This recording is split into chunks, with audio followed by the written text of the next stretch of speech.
Hello out there, and welcome to the Revere Veterans and Community Show. Today we have a veteran, and I do mean a veteran, of the military who has 20 years in the service.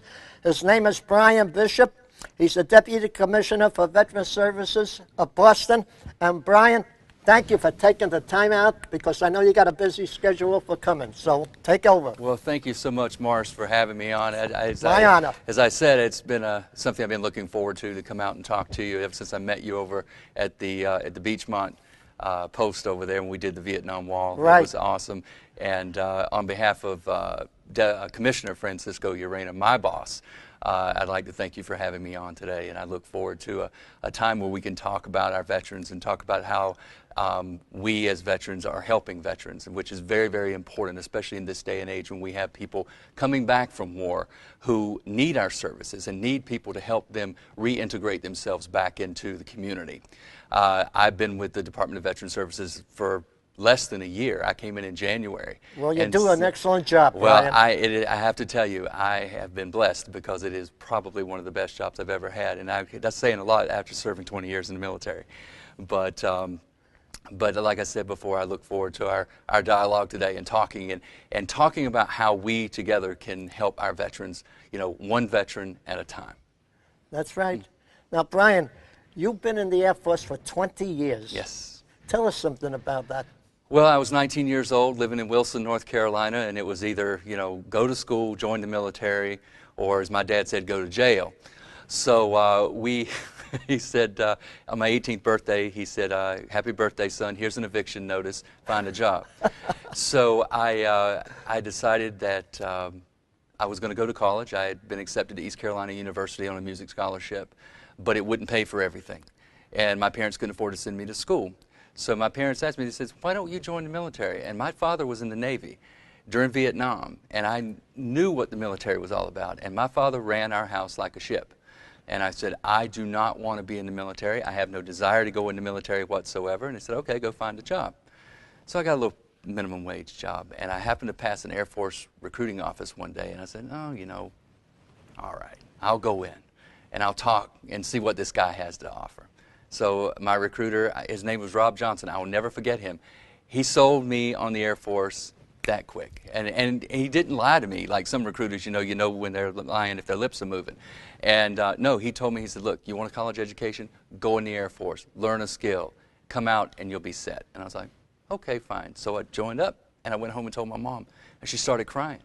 I'm like, why are you crying? She goes, I'm just so glad that you're going to do something with your life.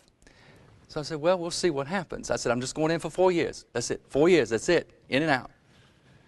So I went in, and 4 years plus 4 years plus 4 years plus 4 years, 20 years comes by, and it's time to retire. And in that time, I had been, I finished up as Director of Operations for the Air Force Band of Liberty at Hanscom Air Force Base. Traveled all over the world, sang for presidents, heads of state, sang for the Queen of England. Give us some of the presidents. Come on, don't be bashful. Oh, the presidents? I actually sang for Reagan. I actually sang for Bush, Senior. Sang for Clinton. I didn't sing for Bush, no, I called him Little Bush. Didn't sing for him. And I retired before Obama was elected. But I also got an opportunity to sing in Reagan's funeral.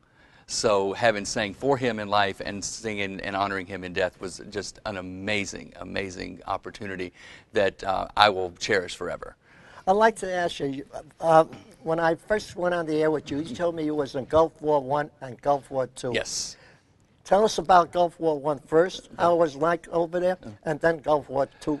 Well, the beauty of my job in the military, being in the band, being a musician, is that our wartime mission was the same as our peacetime mission. So we were musicians. We were troop entertainment overseas, worked with the embassies and did entertainment for that, did ceremonial work.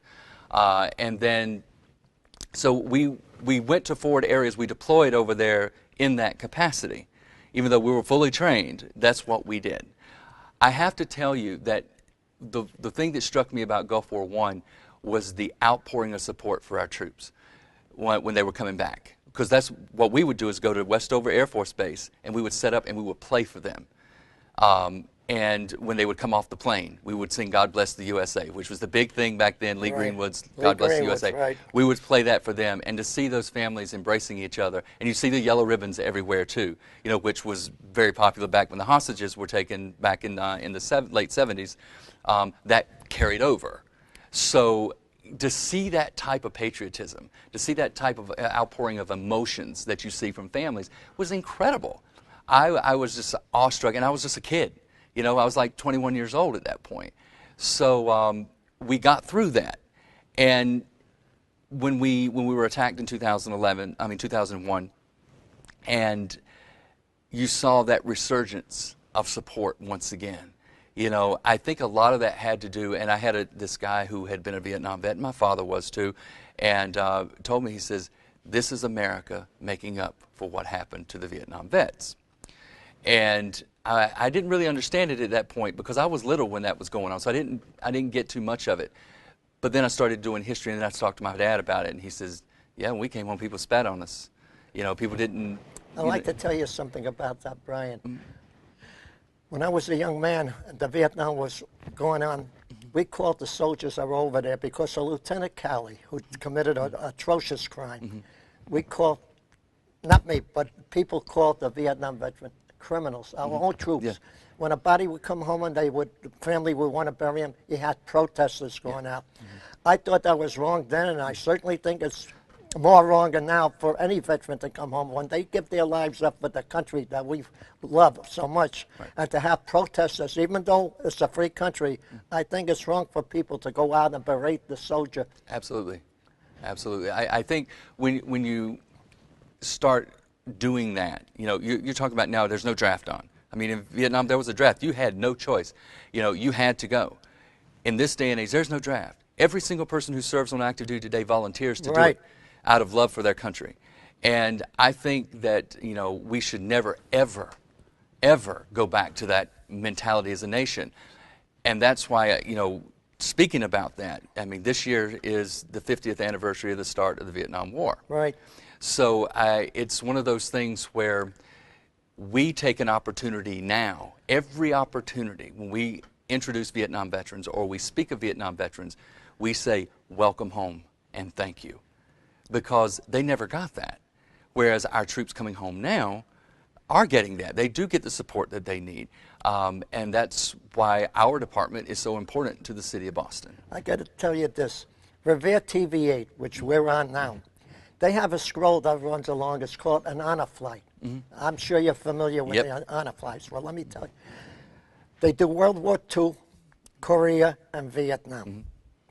We were fortunate at the Revere Senior Center to have 4 of us go. When did you go? May 19th, this year that just passed. We were in Washington, D.C. for one day. We went to the World War II Memorial, the Korea Memorial. The saddest one was the Vietnam War, because I saw a mother there, and she had the guard go up there and scrub the name of one of her sons that got killed over there. And she was, you could see that almost the tears come out of her eyes in there. And they got, I don't know how many names they got there, but I believe it's about 40,000 plus that they have that gave their lives for this country, so you and I could sit here and do this show. Absolutely. So, to all your Vietnam veterans, thank you for your service. Absolutely. And by the way, I never did thank you for your service, so let me do it now. Thank you very much. I appreciate that. No, I apologize for that. That's the first thing I should have done. Don't dare apologize for that. No, excuse me, but I'm a World War II vet. Right. We have the honor flights, and like I say, 4 of us went. We're losing 1,000 a day. Yes. 1,000 of us are passing away every day, and about another 10 years, there won't be any of us left, just like World War I. I remember the oldest World War I veteran, when he died, was a big to-do on TV. Probably the same with us, probably the same with Korea and with Vietnam. Well, World War II was considered, and still is considered, the greatest generation. So, I mean, when you start seeing that, when they, pass away in the numbers that they are, we, and the commissioner and I talk about this all the time, we have to move quickly to honor those people, to continuously honor them for their service to this country. Because back then, you're talking about things could have gone really bad for us if it hadn't been for those. You know, we could have been speaking German, and we fought, or Japanese. Brian, if I may say this, sir, we could have been speaking German today if we fought the war the way we're fighting today. And let me tell you why I feel like that. When we fought in World War II, we didn't worry about civilian casualties. The Germans didn't worry about civilian casualties when they went into the European countries. Today, we got to worry about civilian casualties. Let's say you're a terrorist, you're shooting at me. You run into a house with kids and family in there, and that's where you hide from, that's where you shoot from. And during World War II, we would knock that house out. Today, you can't do that. Right. How are you going to win a war? No, I'm curious. Yeah. How are you going to win a war when you can't kill your enemy? True. Well, you got to understand too is that then you knew who your enemy was. Now you really don't. Oh, I do. It's the ones that are shooting. I mean, the ones that would be shooting at me would be. Oh, absolutely. But you know, when troops were in the European theaters or in the Japanese theaters or even in Korea, in Vietnam, you knew, if you saw them on the street, you knew who they were. You knew that they were there to kill you. You don't know that now. Because That's right. they're not even, because you were there. You were the invading force. But you have things that come to our country now, I which was make with it the very Army difficult. of Occupation, Brian. The war had ended. It hadn't even been over a year. I would walk around with my military uniform, American uniform, you know, and what they would send me to interrogate people. I didn't have to worry that some terrorists would come up and shoot me or put a bomb next to me or blow up. Today, you don't know, like you say, who the terrorist. No, you don't. It's the people we help, even the Afghan troops that we're helping, the police that we're helping. They're killing our own troops. Absolutely. That was Gulf War I. Now I want to pin you on Gulf War II. Okay. How was that? And then I want to ask you how it was with the people when you were over there. I was only over, I did one 6-week deployment over there, and that's all I did, because the bands got into a... How'd you find their customs? That's what I meant to say. Well, the good thing for us is that we were attached to troop units, and we stayed on bases. We never went out. They never went off the base? The bases took us on excursions. You know, and I had been to the Middle East before. I'd been to Egypt. I had been to Israel before. I knew that the cultures were different. How'd you like Egypt? I loved Egypt. I kind of wouldn't want to go over there right now, but I am a history nut, so I love, you know, the ancient history of Egypt. But as far as cultures and customs and things like that, we were taught, you know, things to do, what not to do, what not to say, but we weren't allowed ever in a situation where we would do that. I got to tell you, when I was in Israel, I went up to the Dome of the Rock. Have you ever? Did you go up there? Yes. Yeah. That's up on that hill up there. The Al-Aqsa Mosque is a little over to the right of it. I wanted to go in there, and the guy who was in charge of it, the gentleman, made me take my shoes off. Couldn't walk in there with the shoes. Nope. So I went over to the Dome of the Rock, and not knowing what it was, I asked the one who was the caretaker there. I says, "What does that represent?" He says, "It represents two things." And the first one he told me is this is where Muhammad went to heaven at that particular spot. That's why they call it the Dome of the Rock. The other one he said was where Abraham was going to sacrifice his son Isaac. Good. Was also at the Dome of the Rock. So I got a little biblical history lesson there. It's unbelievable that the history has survived there, and they worked so hard to protect it. I know. And like I said, I'm not a political person at all as far as, you know, things go. I'm a right and wrong person, and killing people is wrong. Killing anybody is wrong. No matter what your religion is, whatever, Right. you know, God, killings, you shouldn't kill people. I think that personally, that regardless of who is running our country or their country or whatever, the goal has always got to be peace. It's always got to be peace. And we haven't lived in a peaceful time, really. When you think about it, We haven't. We never have. There's always been an underlying tension.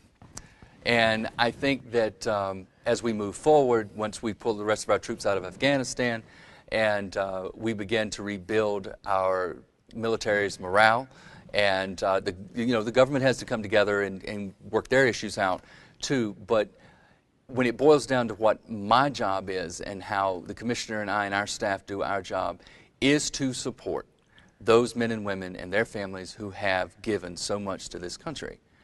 And as I said before, I don't get into the political side of it at all. I'm a social services person. I sit down with people and say, what do you need? How can I help you? And that's the most important thing that we Right. can do. And Brian, I wish you would tell the people on TV, Revere, especially Revere TV8 who are listening, if they need any help, how they could contact you. Absolutely. Give us a call at Boston Department of Veteran Services. And let me see that right there. And we're located at 43 Hawkins Street, right near City Government Center in the JFK building.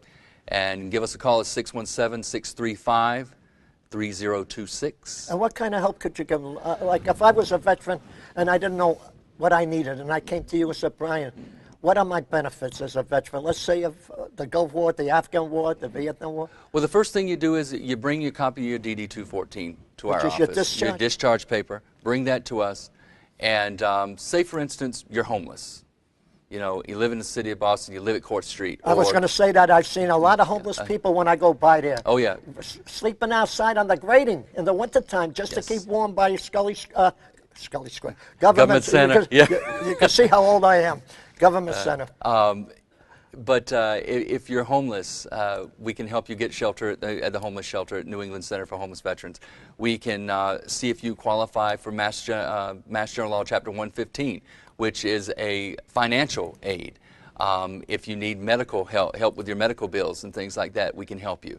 I mean, there's so many different things, that you could do, that we can do to help you. You could come to us and fresh back from, being deployed or being in the military and you just came home. And it's like, I need help finding a job. Then we put you in contact with people who can help you find a job. It's a one-stop service center for our people in Boston. Now, as I said before, this is specifically for the city of Boston. Revere has a veteran service officer here. Go see who your veteran service officer is in your towns. That's important. I don't know if you're familiar with a gentleman in Revere by the name of Bruce Upton, I believe his name is. I've heard the name. I haven't had a chance to meet everybody yet since I came on board. He put together at the Logan Airport a job fair for veterans, spouses of veterans, so to help them out to get a job. So people are doing that for us in the city of Revere. Well, I have to tell you that Massachusetts is the only state in the country who has a veteran service program as comprehensive as we do.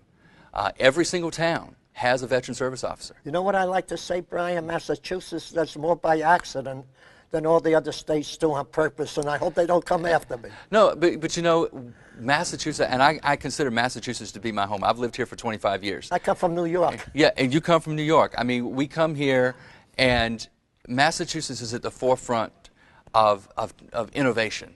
It is. They really are. Diversity, for human rights across the board. No one's perfect. But I have to tell you, I have been so impressed, and I come from North Carolina where, everybody bleeds red, white, and blue there. Right. But yet, when it comes to actually helping our veterans, it's very difficult to find somewhere where they will help you. And here, it's like, I'm homeless. And they say, okay, here's a shelter. Here's some financial assistance. What else can we do to help you?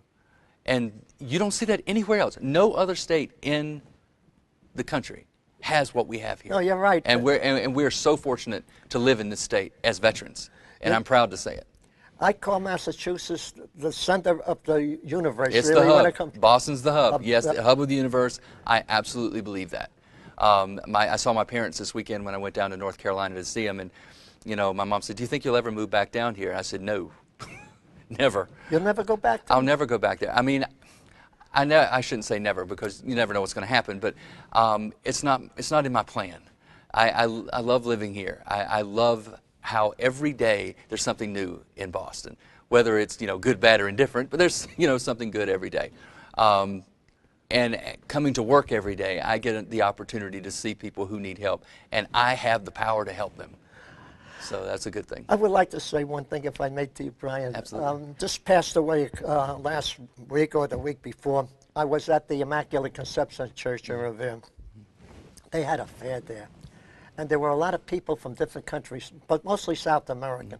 Guatemala, Panama, Uruguay. And they had the different food out there, and it was beautiful out there.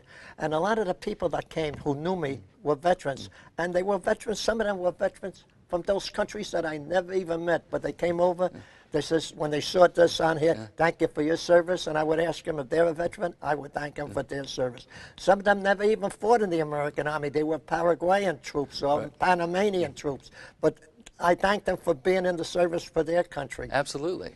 Absolutely. And that's what I was going to ask you. When you was overseas in Gulf War I and Gulf War II, you had a lot of allies with you. Am I correct on that? We did a lot of joint forces type work, yes. And I had a gentleman up here. Maybe you know him. His name is Steve Leone. That name is very familiar. Well, he went to Bronze. He's a recipient of the Bronze Star. I always say he's a winner or a one, but I'm wrong on that. He's a recipient of the Bronze Star. He does a commercial here for the Operation Troop Support on Revere TV 8. And what happened was we sent him packages, but we didn't know they were going to him. Right.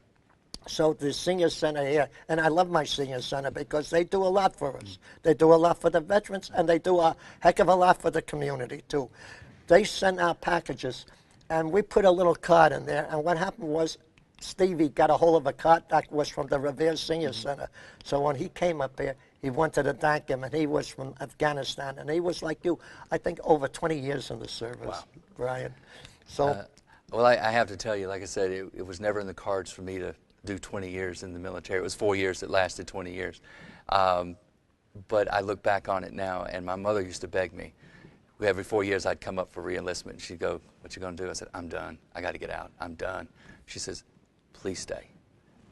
Do not get out. You need to stay, because if you retire, you're going to be a very young man, and you'll get a pension for the rest of your life. Oh, and even you'll be set. Even in your 40s? Yes.